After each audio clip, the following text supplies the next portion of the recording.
Hi friends, welcome to my channel. First time ನನ್ನ channel ನೋಡ್ತಾ ಇದ್ರೆ ಸಬ್ಸ್ಕ್ರೈಬ್ ಮಾಡ್ಕೊಳ್ಳಿ ಫ್ರೆಂಡ್ಸ್. ಇದೇನಪ್ಪ ಅಂದರೆ ಜಿಗ್ ಮಿಷಿನು ಇದ್ದಕ್ಕಿದ್ದಂಗೆ ರಿಪೇರಿ ಆಗಿಬಿಟ್ಟಿದೆ. ಒಂದೊಂದು ಸಲ ಈ ಥರ ಅದು ಮಿಷಿನ್ ಒಂದ್ಸಲ ರಿಪೇರಿಗೆ ಬಂದ್ಬಿಡುತ್ತೆ. ನನಗಂತೂ ತುಂಬ ಬೇಜಾರಾಗ್ಬಿಟ್ಟೈತೆ ಆ ಮಿಷಿನ್ನ. ಬೇರೆ ಮಿಷಿನ್ ತೊಗೋಬೇಕು ಜಿಗ್ಜಾಗ್ದು.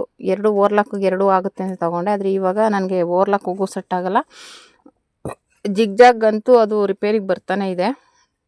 ಇದು ಹೊಸ ಕಸ್ಟಮರ್ದು. ನಾನು ಆಲ್ರೆಡಿ ಒಂದು ವೀಡಿಯೋದಲ್ಲಿ ತೋರಿಸಿದ್ನಲ್ಲ, 6 ಬ್ಲೌಸು 6 ಸ್ಯಾರಿ ಅಂತ ಅವ್ರದ್ದು.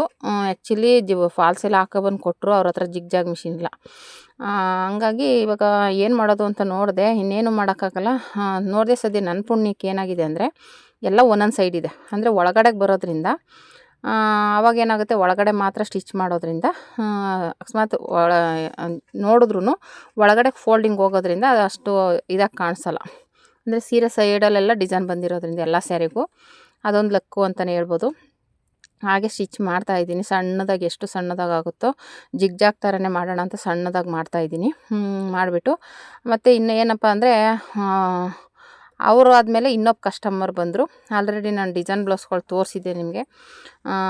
ಅವರು ಬೀಡ್ಸ್ ಎಲ್ಲ ಅವರೇ ತಂದು ಕೊಡ್ತಾರೆ ಮಾಡ್ತಾರೆ ಅಂತ. ಆ ಕಸ್ಟಮರು ಮನೆ ಬ್ಲೌಸ್ ನೋಡೋಕ್ಕೆ ಬಂದು ಇನ್ನೊಂದು ಚೂರು ಕೆಲಸ ಇತ್ತು ಅದಕ್ಕೆ. ಎಲ್ಲ ಆಗಿದೆ, ಇನ್ನೊಂದೇ ಒಂದು ಹೂವು ಕೂರಿಸ್ಬೇಕಿತ್ತು. ಹೇಳ್ದೆ ಅದೊಂದು ಮಾಡಬೇಕು ಅಂತ. ಅದಕ್ಕೆ ಆಗಿರೋ ತೊಗೊಂಡೋಗ್ತೀನಿ ಅಂದ್ಬಿಟ್ಟು ಬಂದಾಗ ರೇಟ್ ಇಷ್ಟ ಆಗಿದೆ ಅಂತ ಹೇಳಿದೆ. ಅವ್ರೇನಪ್ಪ ಅಂದರು ಅಂದರೆ ಅದು ಓರ್ಲಾಕ್ ಮಾಡೋಕ್ಕೂ ಅದು ಕೆಟ್ಟೋಗಿದೆ ಮಿಷಿನು. ಆಮೇಲೆ ಇನ್ನೊಂದು ಏನಪ್ಪ ಅಂದರೆ ಪಾಪ ಅವರು ಬಂದಾಗಲೆಲ್ಲ ಆ ಮಿಷಿನು ಅವ್ರು ಬಂದಾಗಲೇ ಕೆಟ್ಟೋಗಿರುತ್ತೆ. ಅದೊಂದು ನೋಡಿ, ಕಾಕತಾಳೀಯನೋ ಏನೋ ಗೊತ್ತಿಲ್ಲ ಪಾಪ. ಅವರಂತೂ ಬೇಕು ಅಂತಲೇ ಹೇಳ್ತಾ ಇದ್ದಾರೆ ಅನ್ನೋ ರೀತಿ. ಹೋದ ಸಲನೂ ಸ್ವಲ್ಪ ದುಡ್ಡು ಕಡಿಮೆ ಮಾಡಿದೆ, ಓರ್ಲಾಕ್ ಮಿಷಿನ್ ಕೆಟ್ಟೋಗೈತೆ ಬಿಡಿ ಅಂತ. ಆದರೆ ಈ ಸಲ ಮಾಡೋಕ್ಕೆ ಹೋಗಲಿಲ್ಲ. ಇನ್ನು ಅದೇ ರೂಢಿ ಮಾಡ್ಕೋತಾರೆ ಅಂದ್ಬಿಟ್ಟು, ಇಲ್ಲ ಆಗೋದಿಲ್ಲ, ನೀವು ರಿಪೇರಿ ಮಾಡಿಸಿದ್ಮೇಲೆ ತಂದುಕೊಡಿ ಮಾಡಿಕೊಡ್ತೀನಿ, ಕಮ್ಮಿ ಮಾಡೋಕ್ಕಾಗಲ್ಲ ಅಂತ ಹೇಳಿದೆ. ಆಮೇಲೆ ಡಿಸೈನು ಅಷ್ಟೇ ಫುಲ್ಲು ಡಿಸೈನ್ ಮಾಡಿದೆ.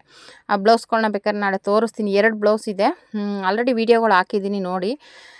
ಇನ್ನು ಮಿಕ್ಕಿದ್ದು 2 ಬ್ಲೌಸ್ ತೊಗೊಂಡೋದ್ರು. ಓಕೆನಾ. ಅದಕ್ಕೆ ಆಮೇಲೆ ಏನು ಮಾಡಿದೆ, ಅವರು ಇಲ್ಲ ನಾನು ಬಿಡಲ್ಲ ಅಂತ, ಅವರು ಇಲ್ಲ ಕಮ್ಮಿ ಮಾಡಿ ಅಂತ. ಇಲ್ಲ ಓರ್ಲಾಕ್ ಮಾಡಿಸ್ಕೊಡಿ. ಓರ್ಲಾಕು ಇಲ್ಲ, ಇಷ್ಟೆಲ್ಲ ದುಡ್ಡು ಕೊಟ್ಬಿಟ್ಟು ನಮ್ಗೆ ಓರ್ಲಾಕ್ ಇಲ್ಲ ಅಂದರೆ ನಾನು ಬೇರೆ ಕಡೆ ಹೋಗ್ಬೇಕಾಗತ್ತಾ ಓರ್ಲಾಕ್ ಮಾಡ್ಸೋಕ್ಕೆ ಅಂತ ವಾದ ಮಾಡ್ತಾವ್ರೆ. ನಾನಂದು ಹಿಂಗೆ ರಿಪೇರಿ ಆಗೈತೆ ಕಣಮ್ಮ, ನಾ ಬಂದಾಗಲೆಲ್ಲ ಹಿಂಗೆ ಮಾಡ್ತೀರಾ ನೀವು, ರಿಪೇರಿ ಅಂತೀರಾ ಅಂತ ಹೇಳ್ತಾಯಿತ್ತು ಆ ಹುಡುಗಿ. ನಾನು ಹೇಳ್ದೆ ಇಲ್ಲ ರಿಪೇರಿ ಆಗಿಬಿಟ್ಟಿದೆ, ಇವಾಗ ಪಾಪ ಎಂಗೇಜ್ಮೆಂಟ್ ಹುಡುಗಿದೂ ನಾನು ಹಂಗೆ ಕೊಡ್ಬೇಕು, ಅವ್ರಿಗೆ ಹೇಳ್ಬೇಕು ಅಷ್ಟೇ.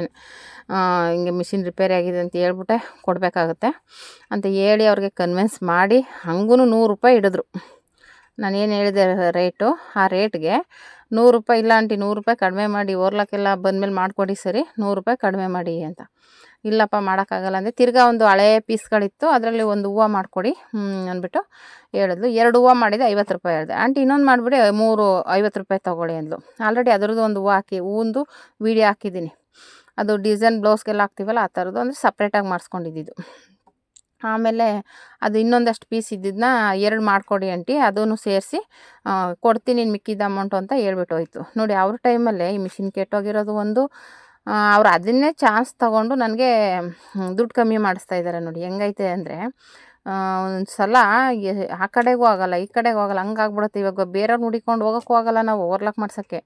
ನಾನು ಮಿಷಿನ್ ತೊಗೊಬಂದ್ಬಿಡ್ತಿದ್ದೆ, ಆದರೆ ನನ್ನ ಮಗನಿಗೆ ಹುಷಾರಿಲ್ಲ. ಹಂಗಾಗಿ ಅವನ್ನ ಬಿಟ್ಟು ನಾನು ಹೋಗೋದೇ ಕಾಯ್ಕೊಂಡಿರ್ತಾನೆ. ಅವನು ಬಿಟ್ಟರೆ ಸಾಕು ಆಚೆ ಹೋಗ್ಬಿಡ್ತಾನೆ. ಅವನಿಗೆ ಸ್ವಲ್ಪ ಜಾಂಡೀಸ್ ಆಗಿರೋದ್ರಿಂದ ಅವನು ಕಾಯ್ತಾ ಇದ್ದೀನಿ. ಯಾಕೆಂದರೆ ಆ ಜಾಂಡೀಸು ಸ್ವಲ್ಪ ಅದು ಇದು ಏನು ತಿನ್ನಬಾರ್ದು ಅಂತ ಹೇಳಿರೋದ್ರಿಂದ ಮನೇಲೇ ಅವನ್ನ ನೋಡಿಕೊಂಡು ಅವ್ನಿಗೇನೇನು ಫುಡ್ ಬೇಕು ಕೊಟ್ಕೊಂಡು ಮಾಡ್ತಾ ಇರೋದ್ರಿಂದ ನಾನು ಹೊರಗಡೆ ಹೋಗೋಕ್ಕಾಗ್ತಾಯಿಲ್ಲ. ಅವ್ನು ಸ್ವಲ್ಪ ಹುಷಾರಾಗಿದ್ದಾನೆ ಅಂತ ಹೇಳಿದ್ಮೇಲೆ ಹೋಗೋದು, ತರೋದೇನು ದೊಡ್ಡದೇನಲ್ಲ. ಹೋದ್ರೆ ಒಂದು ಅರ್ಧ ಗಂಟೆಲೆಲ್ಲ ತೊಗೊಂಬರ್ಬೋದು. ಹಂಗನ್ಬಿಟ್ಟು ವೆಯ್ಟ್ ಮಾಡ್ತಾಯಿದ್ದೀನಿ. ಹಂಗಾಗಿ ಇದು ಒಂದು ಜಿಗ್ಜಾಗ್ ಮಿಷಿನ್ನ ಕತೆ ನೋಡಿ. ಈ ಥರ ಒಂದೊಂದು ಸಲ ನಮಗೆ ಈ ಕಡೆ ಮಿಷಿನು ಕೈ ಕೊಡುತ್ತೆ, ಈ ಥರ ಕಸ್ಟಮರ್ಸ್ನೂ ನಾವು ಸಂಭಾಳ್ಸೋಕ್ಕಾಗೋದಿಲ್ಲ. ಇವಾಗ ನಾವು ಹೇಳಿದ ರೇಟ್ ಕೊಡಬೇಕಂದ್ರೆ ಅವ್ರಿಗೆ ತಕ್ಕಾಗಿ ನಾವು ಅದು ಫಿನಿಶಿಂಗ್ ಕೊಡಬೇಕು. ಅಂದರೆ ಓರ್ಲಾಕೆಲ್ಲ ಮಾಡಿಕೊಟ್ರೆ ಅವರು ಆವಾಗ ಅವ್ರಿಗೂ ಖುಷಿಯಾಗುತ್ತೆ, ಓರ್ಲಾಕೆಲ್ಲ ಮಾಡಿದಾರಪ್ಪ ಬಿಡು ಅಂತ ಅನಿಸುತ್ತೆ. ನಾವು ಒಂಚೂರು ಓರ್ಲಾಕ್ ಮಾಡದೇ ಇರೋ ಕಾರಣ ಅವರು ಅಮೌಂಟ್ನ ಎಷ್ಟು ಕಮ್ಮಿ ಮಾಡೋಕ್ಕಾಗುತ್ತೋ ಮಾಡೋಕ್ಕೆ ಟ್ರೈ ಮಾಡಿದ್ರು. ನಾನು ಹೇಳಿದೆ ಆಮೇಲೆ ರೆಗ್ಯುಲರ್ ಕಸ್ಟಮರ್ ಆಗಿರೋದ್ರಿಂದ ನೀವು ಫೋನ್ ನಂಬರ್ ಕೊಟ್ಟೋಗಿ, ನಾನು ಫೋನ್ ಮಾಡ್ತೀನಿ, ಬಂದು ತೊಗೊಂಡೋಗಿ ಮಾಡಿಸ್ಕೊಂಡೋಗಿ ಅಂತಲೂ ಹೇಳಿದ್ದೀನಿ.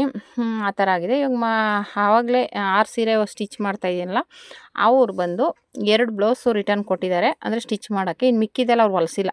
ಅದೇನೋ ಅದು ಬ್ಲೌಸ್ ಕೊಟ್ಟು ನಮ್ಗೆ ಬೇಡ ಚೆನ್ನಾಗಿಲ್ಲ ಅಂತ ಹುಡುಗಿ ಹೇಳ್ತಾಯಿತ್ತು ಹಿಂದಿಲಿ. ಅವ್ರ ಯಜಮಾನ್ರು ಇಲ್ಲ ಹೊಲ್ಸ್ಕೊ ಅಂತ ಹೇಳಿದ್ರು. ಅವರು ಇಲ್ಲ ಬೇಡ ನಂಗೆ ಅದು ಇಷ್ಟ ಇಲ್ಲ ಬ್ಲೌಸು, ಅಂದರೆ ಅದೊಂಥರ ಬೇರೆ ಥರ ಬರುತ್ತೆ ನೋಡಿ ಆಪೋಸಿಟ್ ಕಲರಲ್ಲಿ, ಆ ಥರದ್ದು ಅಂದ್ಬಿಟ್ಟು ಬೇಡ ಅಂತ ಹೇಳ್ತಾ ಹುಡುಗಿ. ಅವರು ಇದು ಮಾತ್ರ ಸೀರೆಯಲ್ಲಿ ಬಂದಿರೋ ಬ್ಲೌಸ್ಗಳೇ, ಸ್ಮೂತಾಗಿದೆ, ಅದನ್ನು ಮಾತ್ರ ಹೇಳಿದ್ದಾರೆ. ಮತ್ತು ಇನ್ನೊಂದು ಬ್ಯಾಕ್ ಬಟನ್ ಹೇಳಿದ್ದಾರೆ. ಯಾರೋ ಸಿಸ್ಟರ್ ಒಬ್ಬರು ಬ್ಯಾಕ್ ಬಟನ್ದು ಬ್ಲೌಸ್ ತೋರಿಸಿ ಅಂತಿದ್ರು. ಅವ್ರಿಗೋಸ್ಕರ ನೋಡೋಣ, ನಾಳೆ ವೀಡಿಯೋ ಹಾಕ್ತೀನಿ. ನೀವೇನಾದರೂ ಈ ವಿಡಿಯೋ ನೋಡಿದ್ರೆ ನಾಳೆ ವಾಚ್ ಮಾಡಿ, ನಾಳೆ ಹಾಕ್ತೀನಿ ಈ ಬ್ಯಾಕ್ ಬಟನ್ನು ಬ್ಲೌಸ್ನ. ಓಕೆನಾ? ಹಿಂಗೆ ಒಂದೊಂದು ಸಲ ನಮ್ಮ ಕತೆ ಹೇಳೋಕ್ಕೆ ಆಗೋದಿಲ್ಲ. ಕಸ್ಟಮರ್ನೂ ಸಂಭಾಳಿಸ್ಬೇಕಾಗುತ್ತೆ. ಈ ಥರ ಮಿಷಿನ್ಗಳು ರಿಪೇರಿ ಹೋಗೋದ್ರೆ ಅದ್ರ ಜೊತೆಲೂ ಒಂಥರ ಟೆನ್ಷನ್ ಆಗಿಬಿಡುತ್ತೆ. ಈ ಕಡೆ ಮನೆಗಳ ಟೆನ್ಷನು, ಈ ಕಡೆ ಮಿಷಿನ್ ಈ ಥರ ಆದಾಗ ನಮ್ಮ ಮನೇಲಂತೂ ಈ ಸಲ ಈ ವಾರದಲ್ಲಿ ತುಂಬಾ ಅದು ಇದು ರಿಪೇರಿಗೆ ಬರ್ತಾನೆ ಇದೆ. ತುಂಬ ಟೆನ್ಷನ್ ಆಗ್ಬಿಟ್ಟೈತೆ. ಈ ಕಡೆ ನನ್ನ ಮಗನಿಗೆ ಹುಷಾರಿಲ್ಲ, ಈ ಕಡೆ ಮನೆಗಳಲ್ಲಿ ಅದು ಇದು ಪ್ರಾಬ್ಲಮ್ಮು, ಈ ಕಡೆ ಈ ಜಿಗ್ಜಾಗ್ ಮಿಷಿನ್ ಬೇರೆ ರಿಪೇರಿ, ಈ ಕೆಲಸ ಮಾಡೋಕ್ಕೆ ಒಂದೊಂದು ಸಲ ಮೂಡಪ್ ಆಗಿಬಿಡುತ್ತೆ. ಆದರೆ ವಿಧಿ ಇಲ್ಲ. ಆಮೇಲೆ ಈ ಬ್ಲೌಸ್ ಬಂದು ನಾಳೆನೇ ಕೊಡಬೇಕು ಅಂತ ಹೇಳಿದ್ದಾರೆ. ಅದು ಅವರು ವೆಡ್ನೆಸ್ಡೇ ಅಂತಾರೆ, ನೋಡಿದ್ರೆ ನಾಳೆನೇ ವೆಡ್ನೆಸ್ಡೇ. ಇವಾಗ ನಾಳೆನೇ ಅದು ಸ್ಟಿಚ್ ಮಾಡಿ ಕೊಡಬೇಕು. ಅಂದರೆ ಡಿಸೈನ್ ಏನಿಲ್ಲ, ಮಾಮೂಲಿನೇ ಸ್ಟಿಚಿಂಗ್ ಮಾಡಿ ಕೊಡಬೇಕು ನಾಳೆ. ಓಕೆನಾ? ಈ ರೀತಿ ಇರುತ್ತೆ ನಮ್ಮ ಟೈಲರ್ಗಳ ಕತೆ. ಇವಾಗ ಆಗಲ್ಲ ಅನ್ನೋಕ್ಕೆ ಹೋಗಲ್ಲ, ಬಿಡೋಕ್ಕೆ ಹೋಗಲ್ಲ. ಇವಾಗ ರೆಡಿ ಮಾಡಿ ನಾಳೆ ಕೊಡಬೇಕು. ಸದ್ಯ ಲೈನಿಂಗ್ ಎಲ್ಲ ತರಿಸ್ಕೊಂಡಿದ್ದೀನಿ. ಇವತ್ತು ನೈಟ್ ಹೆಂಗಾದರೂ ಮಾಡಿ ಸ್ಟಿಚ್ ಮಾಡಿ ಕೊಡಬೇಕು. Thank you for watching.